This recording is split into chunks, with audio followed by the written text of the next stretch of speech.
நீங்க எடுத்துக்கணும். எடுக்காம நீங்க பாட்டு விட்டா என்ன பண்றது? இன்னும் மேல மேலதான் அதிகமா தானே போகும். ஆட்சி கண்டிப்பா மாறியே தீரணும். ஆமா. தப்பு. இந்த ஆட்சி எல்லாம் இருக்கே கூட. நாங்க பரம டிஎம்கே தாங்க. எனக்கு 16 வயசுல ஓட்டு. எனக்கு 51 வயசு 61 வயசு ஆகுது. இன்ன வரைக்கும் நான் டிஎம்கே ஓட்டு தான் போடுறேன். ஆனா இனி போட போறதே கிடையாது. எந்த ஒரு நம்மளுக்கு என்ன இருக்குது? நம்ம எங்க வீட்டுல எப்படி பார்த்தாலும் 30 ஓட்டுருவோம். எங்க வீட்லயே யாரும் போட மாட்டோம். என்னெல்லாம் யாரு நினைக்கிறாங்களோ அவங்க பக்கம் போக வேண்டியதுதான். இவங்கெல்லாம் சும்மா ஒரு மட்டமான ஒரு ஆள்.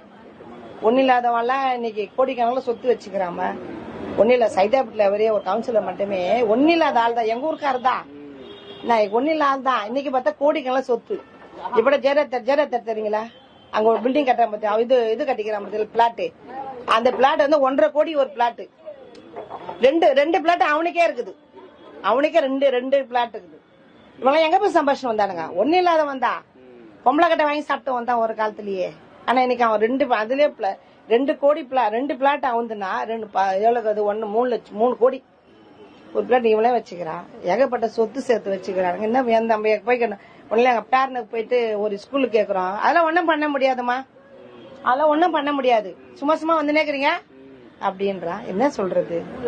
இவனுக்கு இருந்தது போய் என்ன பண்றது? போய் ஆவலம் பாருங்க. இவனுங்க எல்லாம் வந்து அவ்வளவுதான். வேற என்ன பண்றது? இப்ப அந்த இந்த அண்ணன் சொன்னியா, அவன் பொண்டாட்டிய கூட்டி போய்ப்பானா? அதோட இவனுக்கு அவ்வளவு ஒரு அஜெண்டா. வீட்லயே தான் அவங்க அக்கா தங்கச்சி இருப்பாங்க, அவங்க அம்மா இருப்பாங்க. யாருக்கு என்ன மாதிரி வச்சுக்க வேண்டியதானே இவனுங்க? டிஎம்கேல இருந்தா மட்டும் என்ன அவங்க என்ன பெரிய கொம்பா? பொதுமக்களை இந்த மாதிரி ஆளுங்களை பொதுமக்களை கொடுத்தா சாவடிப்பாங்க. கண்டிப்பா சாவடிப்பாங்க. எல்லாம் கொடுத்தாலும் என்னெல்லாம் நான் உள்ள போன வெளியே வருமானா 10 லிட்டர் பெட்ரோல் வாங்கி கொளுத்தி விட்டு அப்படி கம்முன்னு உக்காந்துப்பேன்.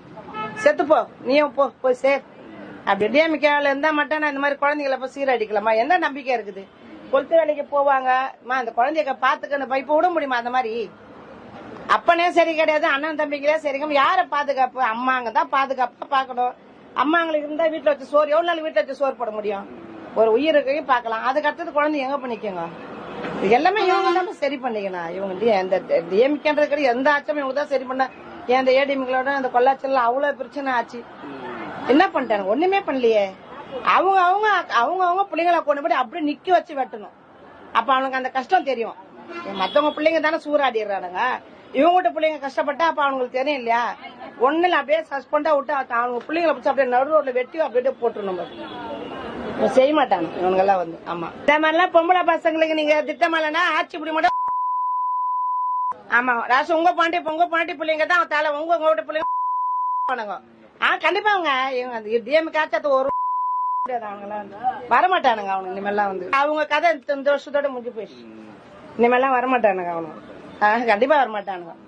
இந்த மாதிரி திட்டு பசங்க துணை பண்ணானுங்கன்னா ஆட்சி பிடிக்க மாட்டானுங்க. இவனு விட்டு வேடிக்கை தான் பாப்பானுங்க.